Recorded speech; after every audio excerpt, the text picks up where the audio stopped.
Hi hello friends, welcome to my YouTube channel. ಇವತ್ತಿನ ವಿಡಿಯೋದಲ್ಲಿ ಸಖತ್ ಟೇಸ್ಟಿಯಾಗಿರುವಂತಹ ಡಾಬಾ ಸ್ಟೈಲ್ ಚಿಕನ್ ಕರಿನ ಯಾವ ರೀತಿ ಮನೇಲಿ ಈಸಿಯಾಗಿ ನಾವು ಮಾಡ್ಕೋಬೋದು ಅಂತ ತಿಳಿಸ್ಕೊಡ್ತಾ ಇದ್ದೀನಿ.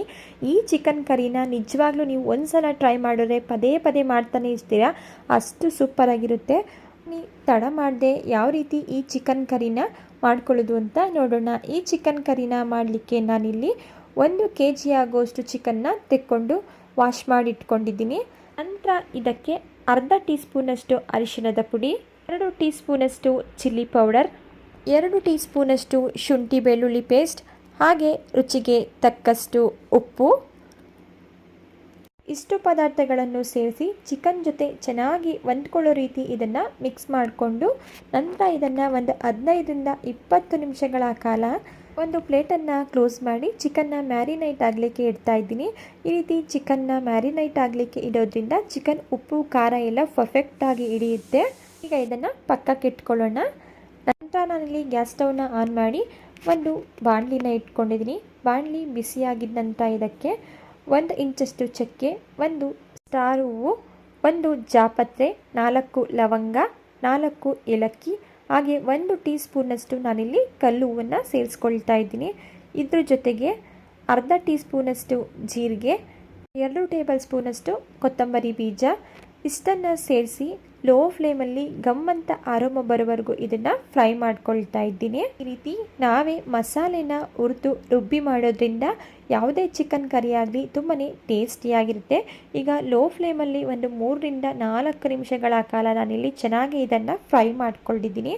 ಈಗ ಇದು ಆಗಿದೆ. ಇದನ್ನು ಒಂದು ಪ್ಲೇಟ್ಗೆ ಟ್ರಾನ್ಸ್ಫರ್ ಮಾಡಿಟ್ಕೊಳ್ತಾ ಇದ್ದೀನಿ. ನಾನಿಲ್ಲಿ ಅದೇ ಬಾಣಲಿಗೆ 1 ಟೇಬಲ್ ಸ್ಪೂನ್ ಆಗೋಷ್ಟು ಎಣ್ಣೆನ ಸೇರಿಸ್ಕೊಳ್ತಾ ಇದ್ದೀನಿ. ಎಣ್ಣೆ ಬಿಸಿಯಾಗಿದ್ದ ನಂತರ ಇದಕ್ಕೆ ಸಣ್ಣದಾಗಿ ಹೆಚ್ಚಿಟ್ಕೊಂಡಿರುವಂತಹ 2 ಈರುಳ್ಳಿನ ಸೇರಿಸಿ ಈರುಳ್ಳಿ ಸಾಫ್ಟ್ ಆಗೋವರೆಗೂ ಇದನ್ನು ಫ್ರೈ ಮಾಡ್ಕೊಳ್ತಾ ಇದ್ದೀನಿ. ಈರುಳ್ಳಿ ಸಾಫ್ಟ್ ಆಗಿದ್ದ ನಂತರ ಇದಕ್ಕೆ ಸಣ್ಣದಾಗಿ ಹೆಚ್ಚಿಟ್ಕೊಂಡಿರುವಂತಹ 2 ಟೊಮೊಟೊ, ಇದರ ಜೊತೆಗೆ 7ರಿಂದ 8 ಗೋಡಂಬಿನ ಸೇರಿಸ್ಕೊಂಡು ಟೊಮೊಟೊ ಕಂಪ್ಲೀಟಾಗಿ ಸಾಫ್ಟ್ ಆಗಬೇಕು, ಅಲ್ಲಿವರೆಗೂ ಇದನ್ನು ಫ್ರೈ ಮಾಡ್ಕೊಳ್ಳೋಣ. ಈಗ ಟೊಮೆಟೊ ಕೂಡ ಕಂಪ್ಲೀಟಾಗಿ ಬೆಂದು ಸಾಫ್ಟ್ ಆಗಿದೆ. ಈಗ ಗ್ಯಾಸ್ ಸ್ಟವ್ನ ಆಫ್ ಮಾಡಿ ಇದನ್ನು ತಣ್ಣಗಾಗಲಿಕ್ಕೆ ಬಿಡೋಣ. ನೆಕ್ಸ್ಟ್ ನಾನಿಲ್ಲಿ ಫ್ರೈ ಮಾಡಿಟ್ಕೊಂಡಿರುವಂತಹ ಡ್ರೈ ಮಸಾಲ ಇಂಗ್ರೀಡಿಯೆಂಟ್ಸ್ನ ಮಿಕ್ಸರ್ ಜಾರ್ಗೆ ಸೇರಿಸಿ ನೈಸಾಗಿ ಇದನ್ನು ಪೌಡರ್ ಮಾಡಿಕೊಂಡು ಒಂದು ಬೌಲ್ಗೆ ಸೇರಿಸಿ ಇದನ್ನು ಪಕ್ಕಕ್ಕಿಟ್ಕೊಳ್ತಾ ಇದ್ದೀನಿ. ನೆಕ್ಸ್ಟ್ ನಾನಿಲ್ಲಿ ಅದೇ ಬೌಲ್ಗೆ ನಾವು ಫ್ರೈ ಮಾಡಿಟ್ಕೊಂಡಿರುವಂತಹ ಟೊಮೊಟೊ ಹಾಗೂ ಈರುಳ್ಳಿನ ಸೇರಿಸಿ ಇದನ್ನು ರುಬ್ಲಿಕ್ಕೆ ಅವಶ್ಯಕತೆ ಇರೋಷ್ಟು ನೀರನ್ನು ಸೇರಿಸಿ ಇದನ್ನು ಸಹ ನೈಸಾಗಿ ಪೇಸ್ಟ್ ಮಾಡಿಕೊಂಡು ಒಂದು ಬೌಲ್ಗೆ ಸೇರಿಸಿಟ್ಕೊಂಡಿದ್ದೀನಿ. ಈಗ ಇದನ್ನು ಪಕ್ಕಕ್ಕಿಟ್ಕೊಂಡು ನೆಕ್ಸ್ಟ್ ನಾನಿಲ್ಲಿ ಗ್ಯಾಸ್ ಸ್ಟವ್ನ ಆನ್ ಮಾಡಿ ಒಂದು ಕುಕ್ಕರ್ ಇಟ್ಕೊಂಡಿದ್ದೀನಿ. ಕುಕ್ಕರ್ ಬಿಸಿಯಾಗಿದ್ದ ನಂತರ ಇದಕ್ಕೆ 2 ಟೇಬಲ್ ಸ್ಪೂನ್ ಆಗೋಷ್ಟು ಎಣ್ಣೆನ ಸೇರಿಸ್ಕೊಳ್ತಾ ಇದ್ದೀನಿ.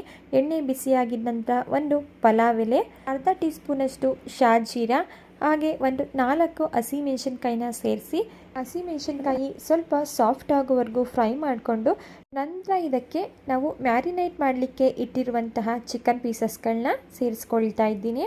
ಚಿಕನ್ ಪೀಸಸ್ನ ಸೇರಿಸಿದ ನಂತರ ಒಮ್ಮೆ ಇದನ್ನು ನೀಟಾಗಿ ಮಿಕ್ಸ್ ಮಾಡಿಕೊಂಡು ಒಂದು 3ರಿಂದ 4 ನಿಮಿಷಗಳ ಕಾಲ ಚೆನ್ನಾಗಿ ಇದನ್ನು ಮಿಕ್ಸ್ ಮಾಡ್ಕೊಳ್ತಾ ಒಂದು ಲಿಡ್ಡನ್ನು ಕ್ಲೋಸ್ ಮಾಡಿ ಮಧ್ಯದಲ್ಲಿ ತಿವಿಸ್ಕೊಂಡು ಫ್ರೈ ಮಾಡ್ಕೊಳ್ತಾ ಇದ್ದೀನಿ.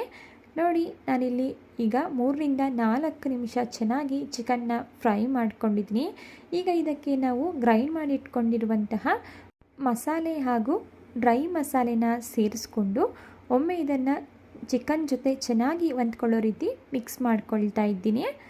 ಮಿಕ್ಸ್ ಮಾಡ್ಕೊಂಡಿದ್ದ ನಂತರ ಒಂದು ಲಿಡ್ಡನ್ನು ಕ್ಲೋಸ್ ಮಾಡಿ ಮತ್ತೊಮ್ಮೆ ಇದನ್ನು 4ರಿಂದ 5 ನಿಮಿಷಗಳ ಕಾಲ ಚೆನ್ನಾಗಿ ಫ್ರೈ ಮಾಡ್ಕೊಳ್ತಾ ಬೇಯಿಸ್ಕೊಳ್ತಾ ಇದ್ದೀನಿ.